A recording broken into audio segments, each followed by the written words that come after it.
नमस्कार, सुप्रभात. यानंतर बुलेटिनमध्ये घेऊयात महाराष्ट्रातल्या गावखेड्यातल्या बातम्यांचा आढावा. माझं गाव माझा जिल्ह्यामधून.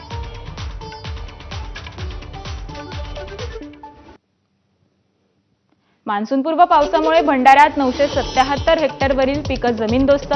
फळबागांची ही नासाडी. दरवर्षी मृग नक्षत्रात डोळे लावून बसणाऱ्या बळीराजाच्या डोळ्यात मात्र पावसानं पाणी. यवतमाळमध्ये मान्सूनपूर्व पावसाचा 2200 हेक्टरला फटका. 325 गावातील 3000 शेतकरी बाधित. शेतकऱ्यांना रब्बीतील नुकसानीची मदत मिळालेली नाही. अशातच आता शेतकऱ्यांवर पुन्हा संकट. बीडच्या आष्टी तालुक्यात पावसामुळे शेतकऱ्यांचं मोठं नुकसान. वर्षभर जपलेली आंब्याची बाग सततच्या पावसानं उद्ध्वस्त झाल्यानं वयोवृद्ध महिला शेतकऱ्यांना अश्रू अनावर. नागपूर जिल्ह्यातील नरखेड आणि काटोल तालुक्यात वादळी वाऱ्यासह पाऊस. मुसळधार पावसानं संत्रा उत्पादक शेतकऱ्यांचं प्रचंड नुकसान. वर्ध्याच्या सेलू तालुक्यातील धोंडगाव इथं पावसामुळे केळी पीक झालं जमीनदोस्त. शेतकऱ्यांचं लाखो रुपयांचं नुकसान. मान्सूनपूर्व पावसामुळे अकोला जिल्ह्यातील तेल्हार तालुक्यातील ज्वारी पिकांचं मोठं नुकसान. पावसामुळे काळवंडलेल्या ज्वारीला अक्षरशः कोंब फुटले. जालन्यातील परतूर तालुक्यातील पाटोदा गावात मुसळधार पावसामुळे माव गावात 1 एकर कोथिंबीर पाण्याखाली. शेतकरी हवालदिल. पंढरपूरच्या करमाळा तालुक्यात झालेल्या मुसळधार पावसामुळे शेतीचं मोठं नुकसान. पाण्यात आणि चिखलातून जात आमदारांनी केली नुकसानीची पाहणी. बीडच्या धारूर तालुक्यात पावसाची दमदार हजेरी. पावसानं ओढ्याच्या बाजूला असलेल्या शेतात पाणी घुसल्यानं शेतीचं मात्र प्रचंड नुकसान. लातूर जिल्ह्यातील काही भागात पावसाचा कोथिंबीर आणि ज्वारी पिकांना फटका. हाताशी आलेलं पीक गेल्यानं शेतकरी हवालदिल. शासनानं तात्काळ पंचनामे करून भरपाई देण्याची शेतकऱ्यांची मागणी.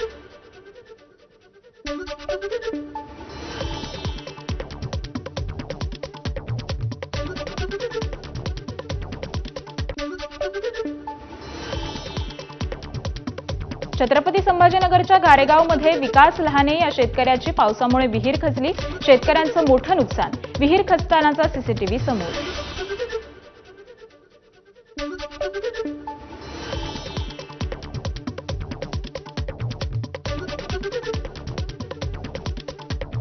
कोणताही शेतकरी मदतीपासून वंचित राहणार नाही. नुकसानीचे पंचनामे पूर्ण झाल्यानंतर शासकीय नियमाप्रमाणे प्रत्येकाला मदत मिळणार. मंत्री गिरीश महाजनांचं आश्वासन.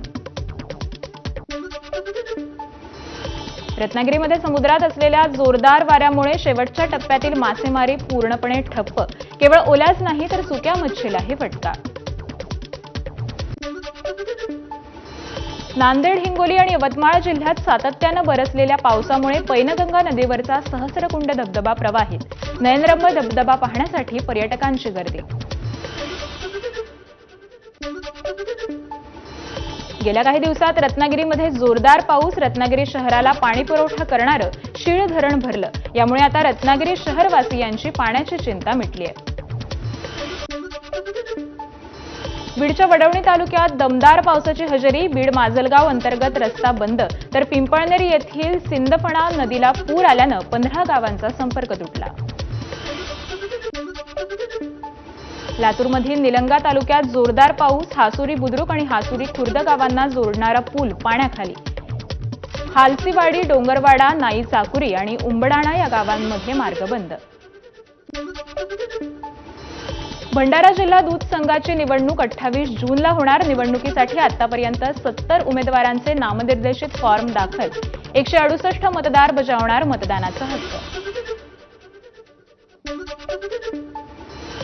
कोल्हापुरात गोकुळच्या नव्या अध्यक्ष निवडीसाठी आज संचालक मंडळाची बैठक. नवा अध्यक्ष महायुतीचाच व्हावा यासाठी वरिष्ठ नेत्यांकडून जिल्ह्यातील नेत्यांवर दबाव. मुख्यमंत्री देवेंद्र फडणवीसांच्या हस्ते हिंगोलीतील 750 कोटींच्या विकास कामांचं उद्घाटन आणि भूमिपूजन. हिंगोलीच्या शासकीय वैद्यकीय महाविद्यालयाला नानाजी देशमुख यांचं नाव दिलं जाईल. फडणवीसांचं आश्वासन. वारकऱ्यांना मिळणार विम्याचा लाभ. यावर्षी वैद्यकीय सुविधा पुरवणार. वारीत सहभागी होणाऱ्या वाहनांना मिळणार टोल माफी. उपमुख्यमंत्री एकनाथ शिंदे यांच्याकडून वारकऱ्यांना दिलासा. बंदर विकास खात्याच्या 42 प्रकल्पांना केंद्राची मान्यता. केंद्रीय पर्यावरण सचिव तन्मय कुमार यांच्यासोबत मंत्री नितेश राणेंची बैठक. उर्वरित 13 प्रकल्पांना लवकरात लवकर मान्यता देण्यासंदर्भात सकारात्मक चर्चा. तुळजापूर मंदिराच्या विकासासाठी 1865 कोटी रुपयांचा भव्य प्रकल्प राज्य सरकारकडून मंजूर. चालू आर्थिक वर्षापासून अंमलबजावणी होणार. आमदार राणा जगजितसिंह पाटील यांची माहिती. सिंहगड किल्ला आजही पर्यटकांसाठी राहणार बंद. अतिक्रमण हटवण्याचं काम पूर्ण न झाल्यानं किल्ला बंद राहणार. आपत्ती निवारणाच्या शासकीय पाहणी दौऱ्याच्या अनुषंगानं किल्ला बंद ठेवण्यात येणार. पुण्याच्या सिंहगडावरील अतिक्रमण हटवलं. वनविभाग आणि प्रशासनाची संयुक्त कारवाई. राज्यातील सर्व गड किल्ल्यांवरील अतिक्रमण 31 मे पूर्वी काढण्याच्या राज्य सरकारने दिल्या होत्या सूचना. बीडच्या आष्टी तालुक्यात सततच्या पावसानं रस्ते चिखलमय. शेतवस्तीपर्यंत पोहोचण्यासाठी रस्ता नसल्यानं महिलेला प्रसूतीसाठी बाजेवर टाकून आणलं.